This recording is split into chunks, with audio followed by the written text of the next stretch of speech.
Hello and welcome to Media Monitor on the SABC News Channel, independent and impartial. Now this is where we take a look inside the world of media, analysing the trends, the issues and the reporting of some of the week's top stories. I'm Peter Ndoro and this is what's coming up on the show. We'll be taking a look at this year's edition of African Digital Media Conference, which was hosted by the World Association of News Publishers.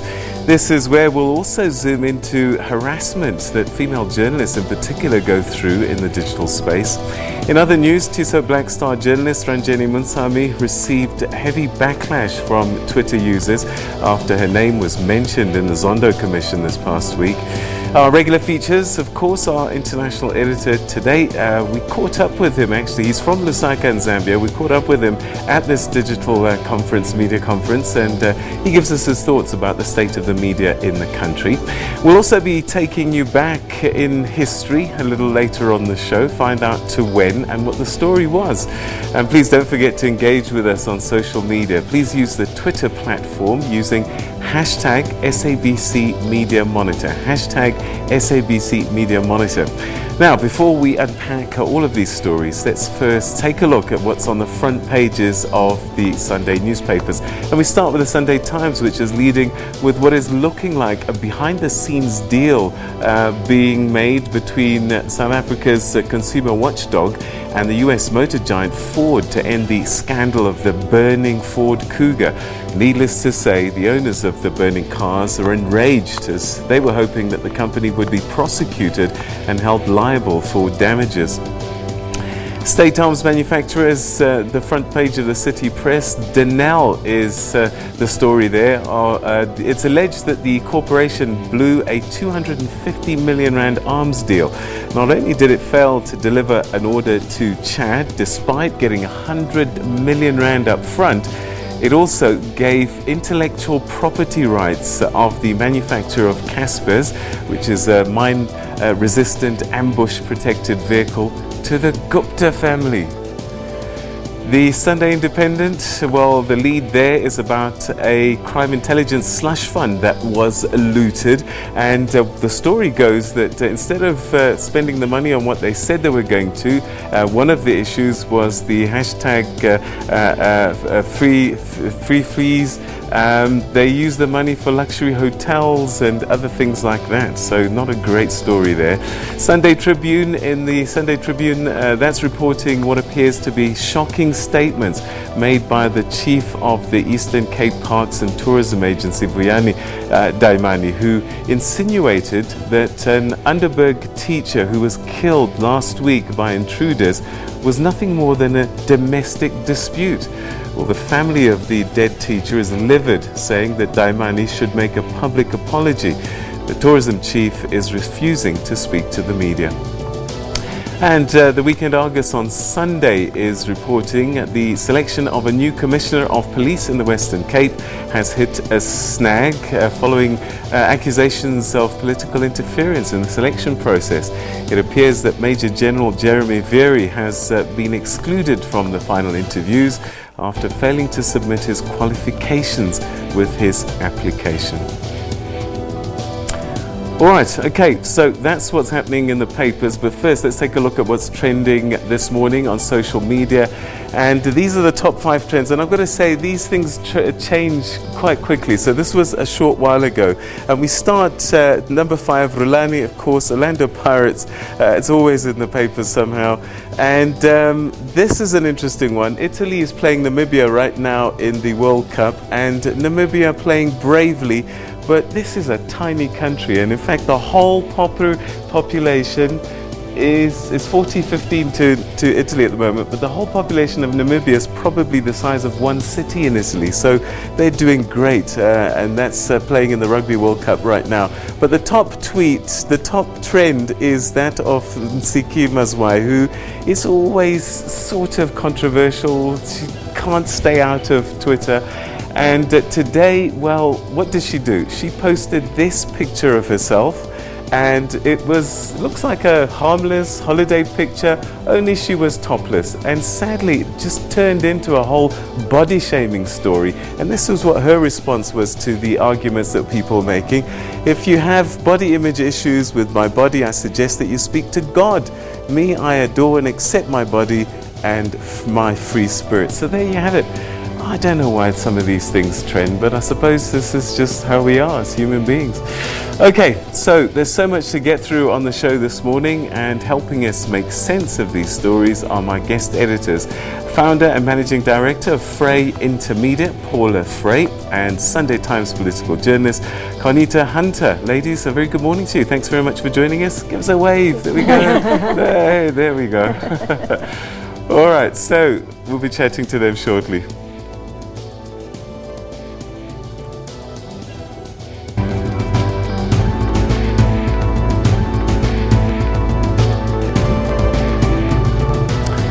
Now, described as Africa's premier digital innovation and revenue conference, Digital Media Africa 2019 took place recently in Johannesburg.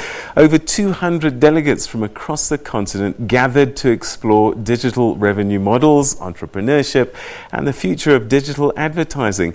It's a conference that has grown substantially since publishers gathered for the first time in 2016, and we caught up with some of the guest speakers there. One of the things that we are seeing across the globe is that it's not really a digital playground, it's a mobile playground. People are consuming news and living their lives with their mobile devices. News just being one of the things they do with their mobile. It's a global trend. So, I mean, the shift again from legacy traditional news printing to digital is a necessity. It's an absolute necessity. It's not only about finding a way to thrive in the digital world. I think it's for publishers to find new resources. Something that I think many professionals tend to forget is that traditional journalism has always been subsidized by advertising, analog and print advertising. So we need to find new subsidies. And there is a lot of debate in this industry today whether the future is about digital paid content. Will there be a market for users to pay for digital content? And we see that in Africa it's a challenge. From where we sit in East Africa, we know that the digital audiences are growing and growing massively. The cost of data has come down considerably, and that means many more people are on the internet or can afford to be on the internet for longer. So in Kenya, for example, we have about 15 million people who have access to the internet at the moment, and those are huge audiences. We also know that there's been a big shift of readers from print onto the digital space. All right, okay, so to tell us a little bit more about what happened there is Paula Frey and Carnita, but Paula in particular because you are part of the local organizing team that work with Wanifra to put this conference together. And I just wonder, it's been growing over time, which means it's a really important platform, increasingly so. Absolutely. I mean, you know, Frey Intermedia is involved because a lot of people think of press freedom or media freedom in terms of the regulatory framework, but it's really important for us to be able to see that media can be sustainable. And so one of the things that Digital Media Africa does is to look at the sustainable models that media across the globe are actually finding useful, and then to bring publishers together and to be able to look at the business side of media in a way that recognizes that we're in an era of extreme disruption.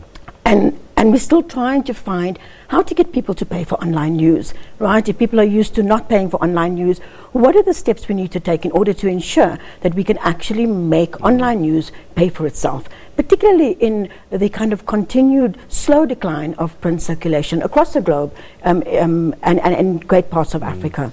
So what is it? I mean, you know, people will go, pay for a newspaper, take it away. Why won't they pay for it online? I know. I mean, so one of the issues that we have to deal with is the fact that in the initial stages of shifting from print to online, we created the impression that what people were paying for was the paper. And so people are very reluctant to pay for the journalism, and good journalism is very expensive. Investigative journalism that the Sunday Times does, the kinds of quality journalism that we demand is really expensive to maintain. And so very often what we're finding is that online media survives off print, and print is slowly, circulations are dropping year on year. So that's, the big challenge that we have to deal with. And one of the things that came out really strongly at Digital Media Africa is the fact that what we sell actually is integrity, is the curation of news that you can trust. And whether it's online or whether it's printed in a paper or whether it's on a news bulletin or whether it is on a radio station, what we want to pay for is that quality journalism. Yeah. And that's what we need to get people to do. So one of the challenges, of course, is that everybody's not playing the same game. When we printed papers, everyone had to put a cover price. Now we're in an era where some papers just give it away for free and beg for donations. And when it's unequal like that, people will go with the cheaper option, won't they? Well, not really. Yeah. So what the models are showing is that people will go for the option that they trust. And people do trust local news providers. Yeah. But what we're finding also with digital media across the globe, but also in Africa, is that we've broken away from the two income streams of advertising or revenue from users. And what we have is a myriad of income streams. And so we're looking at media, we're getting it from membership models, we're getting it from media, they're getting it from advertising, they're getting it from events, they're getting it from a whole lot of different things. What we need to find is what works in our context and how we can actually use those models more effectively. All right, Juanita, I just wonder, as a journalist now, I certainly, when I go out in the field, I find I'm on the phone, I'm on a tablet, and I'm also trying to listen, and things need to happen in real time. Are you finding more and more that you have to do more than one thing? You have to tweet, you have to be writing for your page, but also thinking, I'm going to need to write a long story as well. It must be a challenge. Yeah, so the thing is that as journalists, we no longer have one sort of job anymore. You're not only writing for Sunday, you're breaking a story for online, you're thinking of video ideas for multimedia, you're also doing a podcast, So that's the type of demands that we have as journalists. But I think the most important thing that I listened at the conference as well, but also from my own experience, is that there is an assumption that whatever's chucked online or thrown online has to be inferior quality, and I think that has to change, where good journalism, your newspaper journalism will far proceed, or just, it will continue despite the medium on which it's been communicated on. So the medium may change, it may be a podcast, it may be Twitter, it may be, but the quality of journalism has to remain the same, and that's the most important thing. Did the issue of Facebook and Google and all of that come up because they're not news outlets, but they are really now commanding quite a lot of that news space? No, absolutely. And in fact, Facebook was at the conference as well to give their presentation. But I just want to pick up what Juanita was saying, right?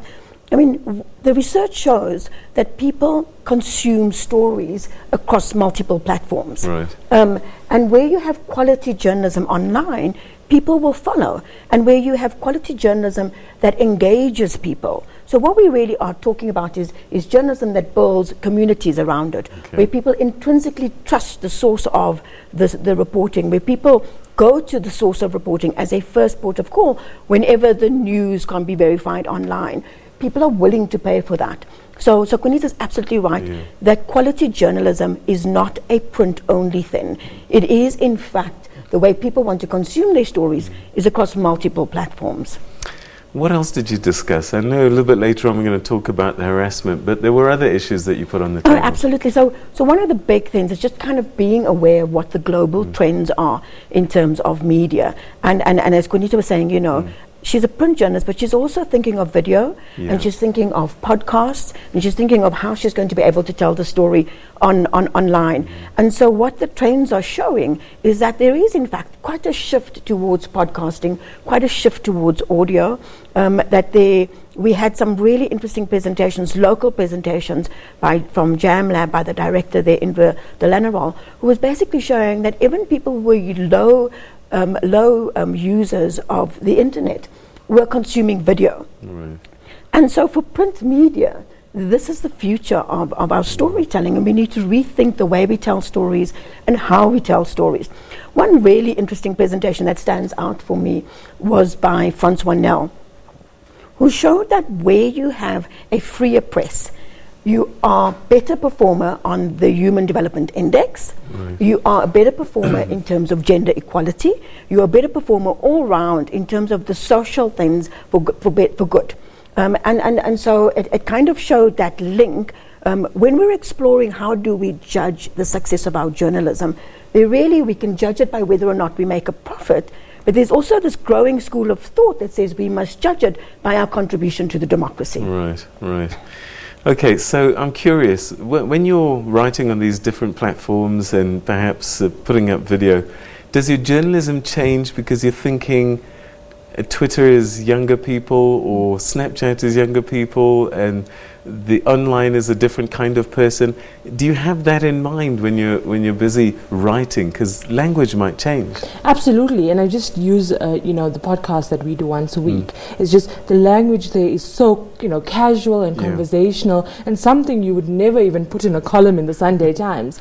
But the reality of it is that the person who may be listening to the podcast may not read the Sunday Times that week. And so the evolution of journalism is to use the same skills, the same ethics, the same values, but to cater to different audiences, because it's not the same people. Majority of people who are scrolling on Twitter may not buy the paper, and that's something that we had to realize as well. So the concept of fast news and then your Sunday read is very different things. But what I have found from speaking to other people and speaking to people at that conference as well is that as long as you are not diminishing journalism by sort of giving into an audience, so you're not taking away the basic tenets of journalism because you want to trend on social media. And so that is something that I think as young journalists, but also newsrooms in general, will have to battle with.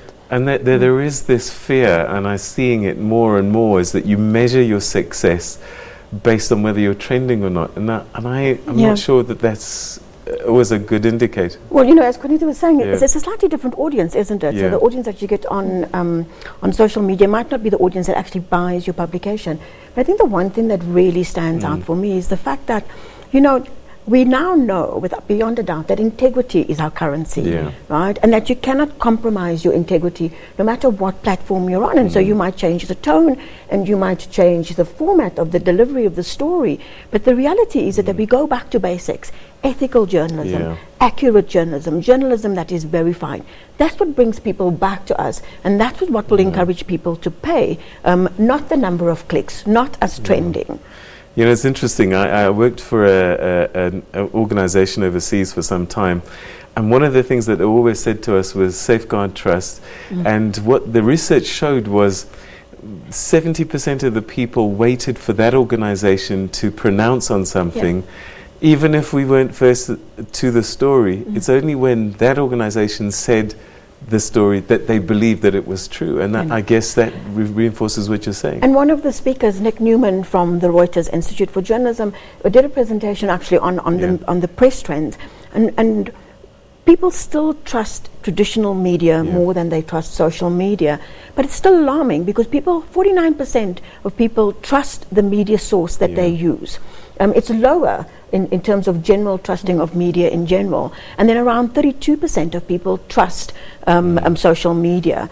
And so one of the things I think we as media have to do is to actually engage people around the issue of trust, engage people around the issue of integrity, and make sure that we build up trust again in the media, because there's certainly a lot of people who have a vested interest in breaking down trust in media. Carnita, I just wonder, as a journalist, I suppose what I'm trying to measure is which way we're going. How much time do you spend now on a digital platform as opposed to print? Is it shifting slightly? Your own time personally in terms of input? Absolutely, it's it's mostly digital, and in the morning, you would read the papers. And I just think, in terms of my own subscriptions to international news outlets, I bought the New York Times, the Washington Post, because I know that information, that news that's coming to me, it's reliable, it's well curated, it's trusted. And so when I start my day, I open up an email that comes to me every morning with all the curated news stories, and I access that kind of news. So that's obviously the way that it's going. But obviously, in this discussion, we can't talk about the growth of digital without talking about the growth of fake news and how that's perverting the space for everyone else. And so, so many media organizations are investing so much in accuracy and building ethics offices and so forth, so that there's, to the consumer, there's that level of there's a standard. But also, how discerning is the audience to say that's actually not News 24, that's News 24 dot something else, dot fake news, know. And so that, I think, as you talk about the rise of digital media, the dwindling of print, you also have to talk about this elephant in the room, which is the rise of fake news. Fascinating. We're going to continue chatting a little bit more about Digital Media Africa, but we'll focus on something that you spoke about, which is, of course, the harassment of journalists in the media. So stay with us on that. You're still watching Media Monitor. More still to come after this.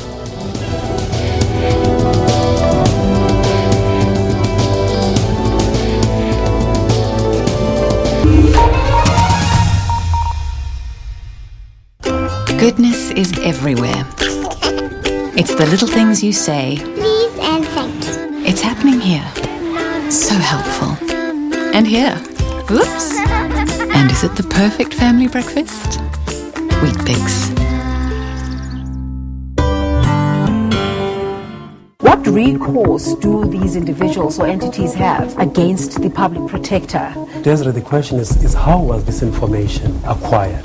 Who leaked it? But I guess that those people should have legal recourse. We are quite worried about the contempt violation of the public protector provision. If information is just leaked in this form, that further erodes the integrity of that particular office. How easy or difficult is it to get rid of a public protector? It's very difficult to get rid of the public protector. The very nature of her job is such that she needs to have tenure security in order to discharge her functions without fear or favor. Do you feel that this conversation is taking the country forward? It is, because the public protector is not doing anything wrong.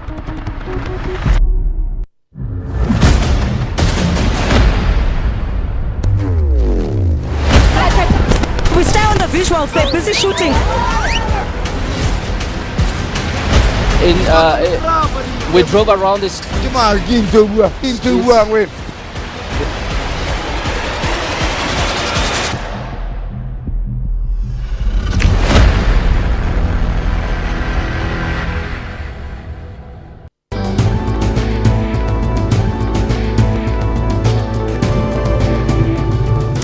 Welcome back. You're still watching Media Monitor. As you heard just before the break, the Digital Media Africa Conference 2019 looked at a range of issues over the 2 days. And one of those issues is a growing concern here in South Africa and across the continent, and that's battling harassment in the media. You effectively have the President of the United States, and like I said, the leader of the free world, quote unquote, leading an offensive against the media, using online platforms to do so. In this tweet, he says, the fake news media, failing New York Times, blah, blah, blah, is not my enemy, it's the enemy of the American people. That's a very, very poignant thing to say. How sexual harassment affects businesses, especially the media business. Studies that have been done so far do not look into detail on the impact of sexual harassment on your bottom line, for example, or the value of your shares, or the reputation of your business. Is it a problem in our media organizations? From the conversations we've had, chances of sexual harassment happening. But what we have found out is that sexual harassment, though it happens, there's a lot of silence around it, and so it's the elephant in the room. Everyone knows it's there, but few will admit, and fewer people will even want to do something about it. Meaning that even those who can see that it is happening will decide to turn their eyes on the other side. In newsrooms had experienced some form of sexual harassment. And out of these, 83% did not report. All right, so some sobering statistics there. Carnita, you spoke on this issue, and I just wonder, when you were preparing yourself for it, what was coming to mind for you? Yeah, so the part that I've focused on is, harassment, and particularly online harassment of journalism, and that's something, of journalists rather, and that's something that I've been a victim to for a very long time. And the one thing that, to point out very early on is that harassment of journalists has now, according to research, has shown that it is gendered, that women journalists, female journalists, get it worse than male journalists. And that's just, you can ask your colleagues here at the SABC newsroom, that's just the way it is. Research is backing that up now. And the reality of it is to break it down to understand who is conducting this research, why, this harassment, why is it becoming worse and worse every day, and what is perverting the space. And so the first thing is that we have politicians. I used Donald Trump as an example, but I also used examples like Julius Malema and other ANC politicians as well, who obviously set the tone that when they disagree with an article that has been published about them, or just disagree with a journalist in general, the type of attacks that you have is unprecedented. It's personal, it's vulgar, and it has a threatening undertone. And so that then sets the tone for supporters of people, just common laymen, and then obviously the rise of just bots, which is, automated accounts, as we saw in the whole Mel Pottinger debacle, where bots were used to sort of create enough noise. And I said there's 3 Ds as to why this harassment happens against journalism: is to deflect, to deflect, to disrupt, and also just to deter the conversation away from the actual factual issues. I mean, I can give you hundreds of examples just, this week about how politicians then use, social media to then create this noise and attack journalists. And the reality of it is that the consequences is very real. I was looking at a study from the US that said journalists, female journalists particularly, are thinking twice. So there's a censoring effect of harassment to journalism. Now, if you look at all the harassment we face now, which we spoke about, sexual harassment in the media, that's intra and from outside as well, externally as well. You look at harassments just in terms of engaging newsmakers, engaging communities during protests, for example, and then you're dealing with this constant, onslaught of harassment on social media. And before, you'd have a nasty letter to the editor, and that was it. This is infringing your personal space, and the consequences of that is not only censure by journalists self-censoring, in the sense that I'm not going to go to X, Y, and Z press conference because of the attack that I'm going to, or I'm not going to write the story in this particular way because I can't deal with the consequences of the harassment that comes after it. Why is it that women in particular are targeted? What is that about? Has anyone figured it out?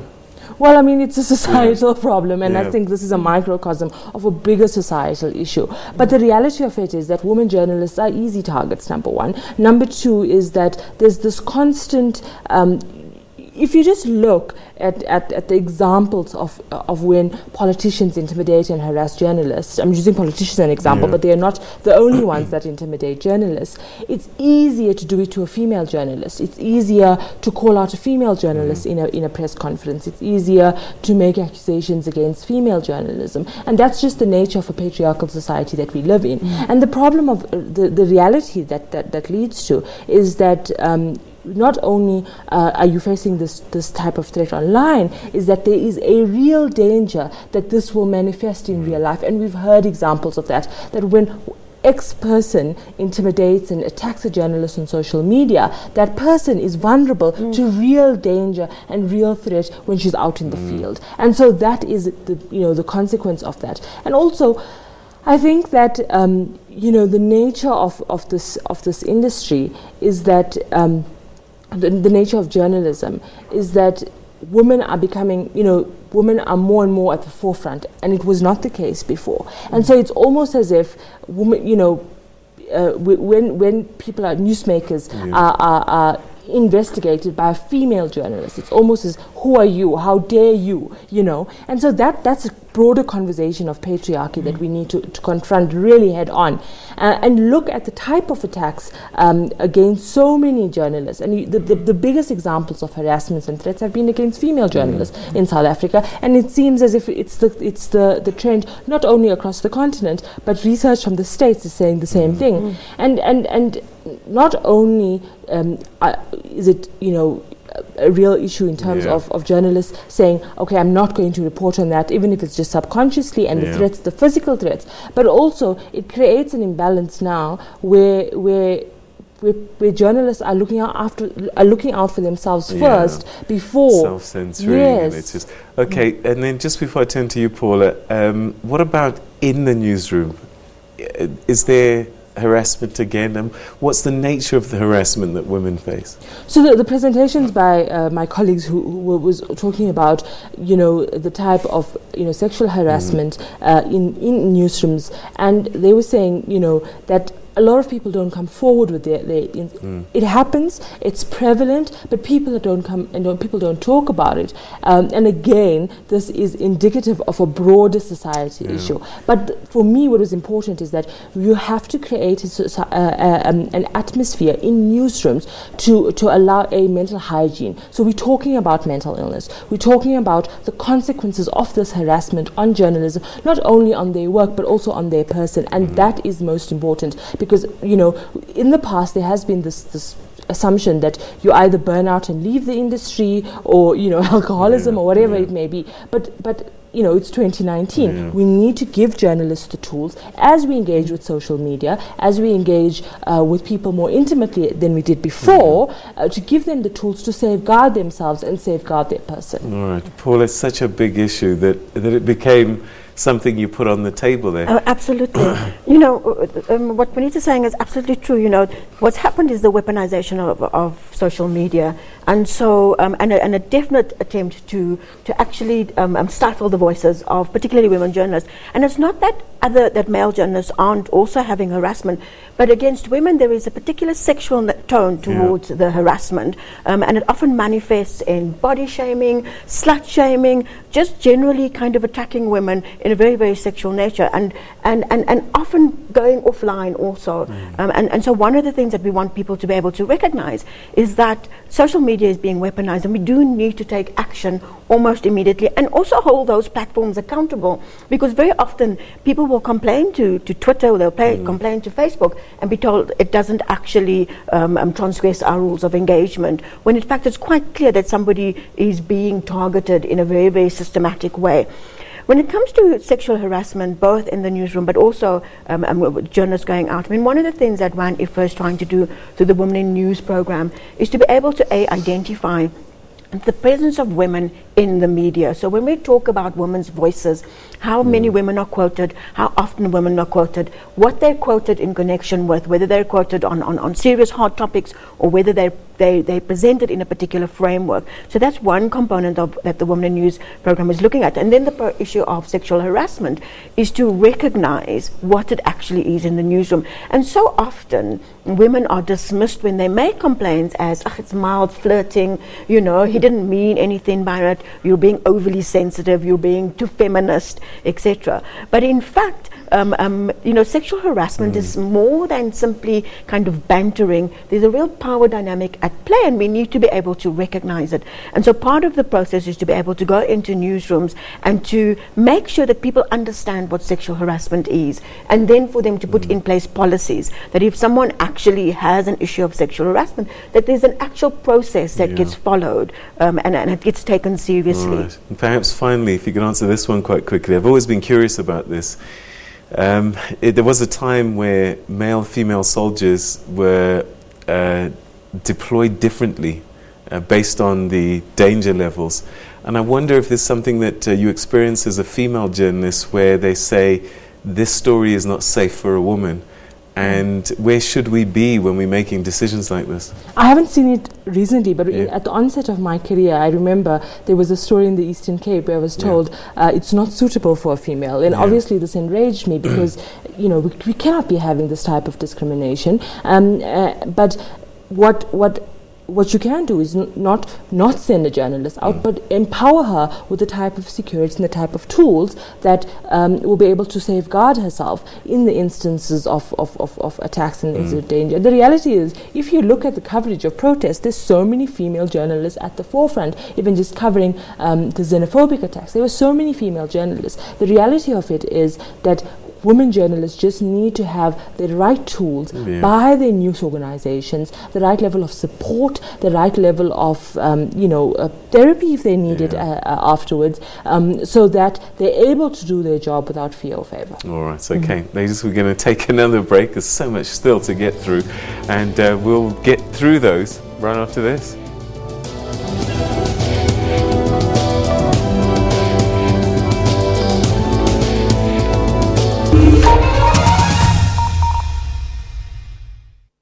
The potato is making headlines. It's ukudla amazambane. And Tanisha with the latest on potatoes. Thanks, Tabo. It's potatoes with everything. Don't mess, Mama. Asha amazambane. Well, let's dig in deeper. Wow, Tabo, you have to taste this. Just the type of carbs you need to keep you going. Tasty, healthy, and full of energy. The potato sure takes my vote. Always fresh and always in season. Potatoes, goodness from the ground. The Free State Provincial Government welcomes you to Makufe 2019 to enjoy music performance, comedy, and the Makufe Cup Soccer Challenge. We will host artists such as Deborah Cox, Kek Walam, Sjava, Vusunova, Prince KB, Thandiso Mazwai, and many more from the 4th to the 13th of October 2019 in Mangaung, City of Roses. Tickets are available at CompuTicket, ShopRite, Checkers, and at the gate. We stay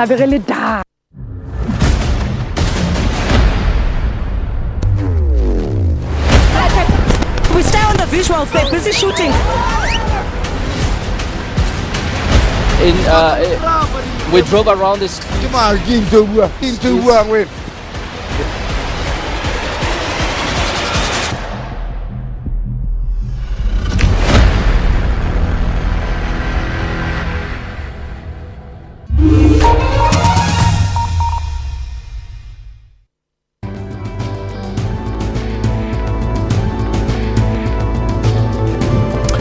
All right, welcome back. You're still watching Media Monitor. Now, a couple of stories that came through this past week involving media personalities and journalists.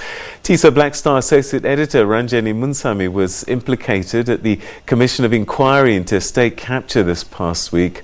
Hawks Senior Officer Investigator Kubas Rulofse alleged that more than 140,000 rand from crime intelligence slush funds was paid into a West Bank car finance account in 2008. This apparently to settle Munsami's debt with the vehicle financer. Munsami has been placed on special leave, saying that the allegations are baseless. Well, an independent investigation into allegations of censorship and editorial interference has found veteran journalist and former talk show host on Talk Radio 702, Karima Brown, was not balanced when she made allegations of patronage network. Now, the report further states that Brown had breached provisions of the Broadcasting Complaints Commission Code of South Africa. All right, ladies, two journalists, two female journalists coming up for different stories. And I'm just wondering, I'll start with you, Paula, when the public views all of this, you know, without even testing the merits or demerits of the stories themselves, you must be concerned that the public start to lose trust in journalism.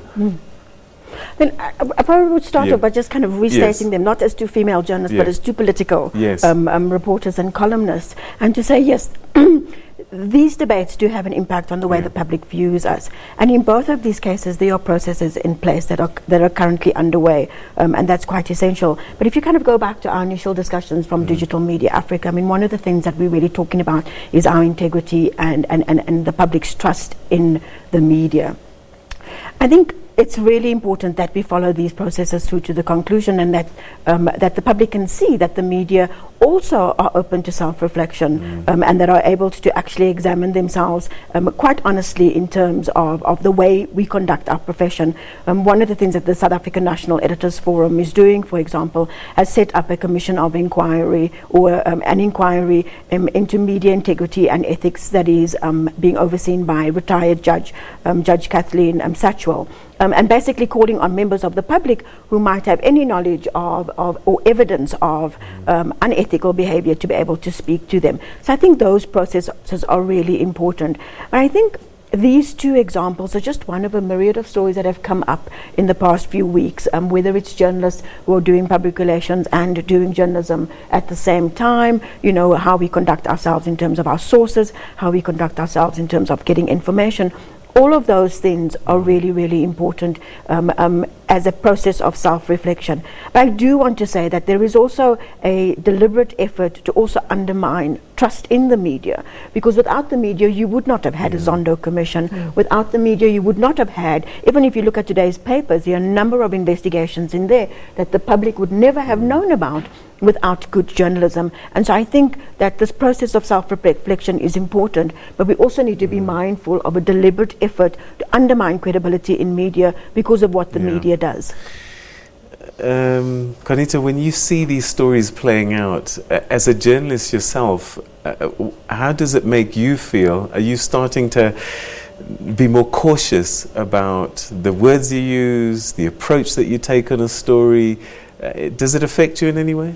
I think so, and I think that what happens to one journalist becomes the case, for all journalists, which is unfortunate. And if reflecting to some time back when the SABC was in the news, it was one individual or two individuals then became the entire organization. And the reality of it is, processes are underway, and that ought to be separate.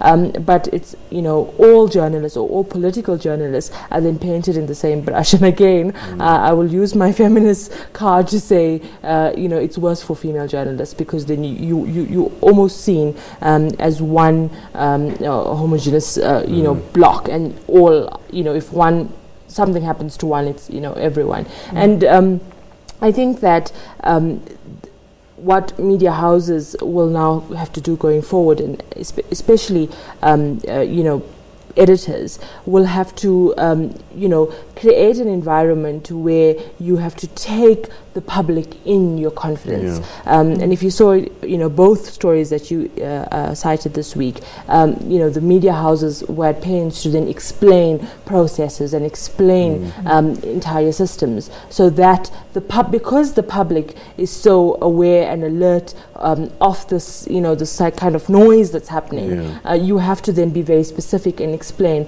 And I think that was very important in both instances this week. But for me, my concern is that the noise definitely affects everyone's credibility, and that's not positive, because the only people that lose out is ordinary South Africans, because we play an important part in democracy. And the funny thing is that it's not you have people that say, oh, the State Capture Commission was meant to oust Zuma, but now journalists. But the reality of it is they wouldn't have not been a Zondo Commission or Mogoro Commission or PIC Commission without the journalists. And so if we have to take a moment to be self-reflective, we will take a moment to be self-reflective and look at and introspect, and then move forward with what is really our job, is to do what we need to do. Paula, perhaps just to help the public, is it possible that a journalist can go rogue with a publication that they don't own?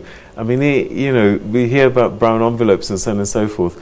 Are there not enough checks and balances in the system that a journalist can't just write a puff piece without an editor or someone saying, hang on, what's the other side of this, XYZ? I mean, there really should be those checks and balances in any newsroom, right? There should be the checks and balances that said we're using multiple sources. Can you verify this information independently, etc.? But we've had previous stories, right, where people were talking to the same person, thinking they were talking to different sources, or where the checks and balances were just overlooked because a particular journalist was deemed to be very, very trustworthy. I think one of the issues that we often overlook also is organizational culture, right? So what's the culture in this newsroom? How does this newsroom actually foster integrity and ethical journalism? Because you can have all the checks and balances. It's really easy to be able to tick off boxes. But really what you want to do is to foster a culture that says, I'm not going to go there. I think one of the conversations we also have to be having is what is the role of journalism and journalists in the society? Because I've been in journalism long enough, I've been in the industry for long enough to remember when journalists who were deliberately going out to look for information to out people in terms of apartheid, right, were kind of lauded. That when you had a particular advocacy bent to your work, you were lauded. But can you continue to do that? So I think we need to be, that process of self-reflection is really important. And as Konita was saying, to be able to bring the public into that discussion is also really important. I think one of the things that often happens is that people think of journalism or the media or media freedom as being our responsibility or our issue, or we think we're so important because we have this media freedom or freedom of expression. But it's not. It's every South African, it's every person's actual human right, right? To be able to have access to information, to be able to have conversations without being censored. And so very often I think that you know, everyone should actually be fighting for the media's right to exist and to feel passionate about making sure that we have the media we deserve. All right, okay, we can chat about this for a long, long time. Unfortunately, time's not on our side, but talking about time. So, one of my favorite features now is when we go back in history, and we go back now in time in our archives, and we go back to KwaZulu-Natal province back in 1995, on the same day that there was fears of splits amongst Zulu leaders over Shaka Day celebrations. So this is how the story was told by SABC News. Fears that the split among Zulu leaders over the weekend Shaka Day celebrations may lead to violence surfaced in Parliament this afternoon. Although there was consensus that peace should reign, there was no mistaking the strong division on the issue. Conrad Burke reports. It's the story of a rift between a king and his traditional prime minister. It surfaced with controversy over Zulu King Zwelithini's invitation to President Mandela to attend the Shaka Day celebration in KwaZulu-Natal. Now the president is not going, the king says the celebration is off, and the Inkatha Freedom Party says it's on schedule this Saturday. Meanwhile, it's not clear whether Shaka Day celebrations will be held in KwaMashu. The township's Civic Association has called for the rescheduling of the event for security reasons. Shaka Day celebrations at Msinga in the KwaZulu-Natal Midlands have already been cancelled. The organisers said they were complying with the King's wishes.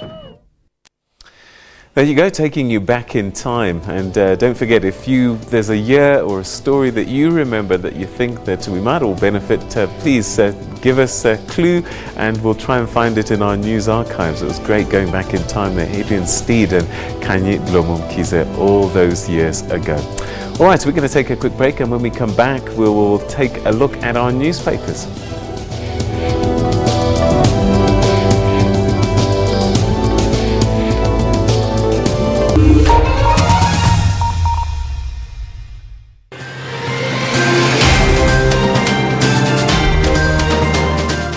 It's the busiest week at UN headquarters in New York.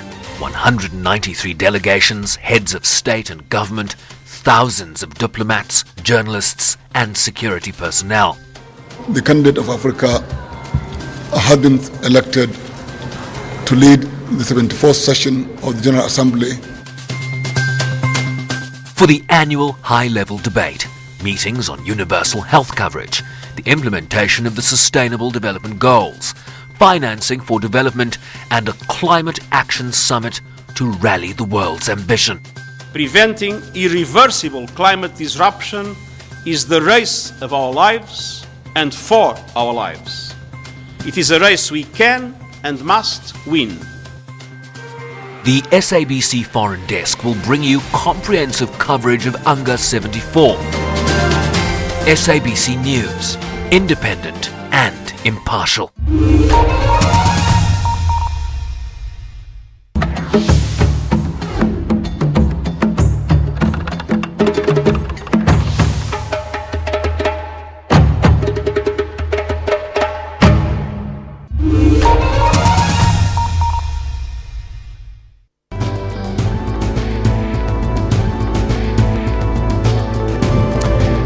Welcome back. You're watching Media Monitor. Now, we're going to start taking a look at our newspapers, and usually at this point we go to one of our international editors, and we were hoping to go to Zambia and catch the editor-in-chief of the Times of Zambia to talk to him live, Beston C. Ngonga, but unfortunately you can't get through.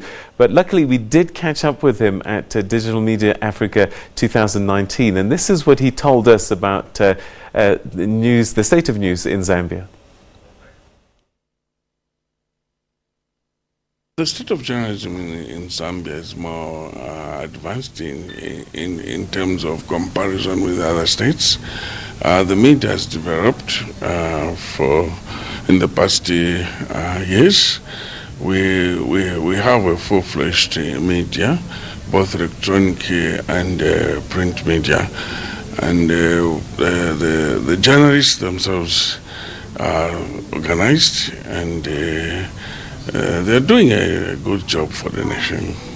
You rarely hear more of issues concerning journalists being harassed by the people. Of course, there are few incidences which are orchestrated by some hooligans that belong to some political parties.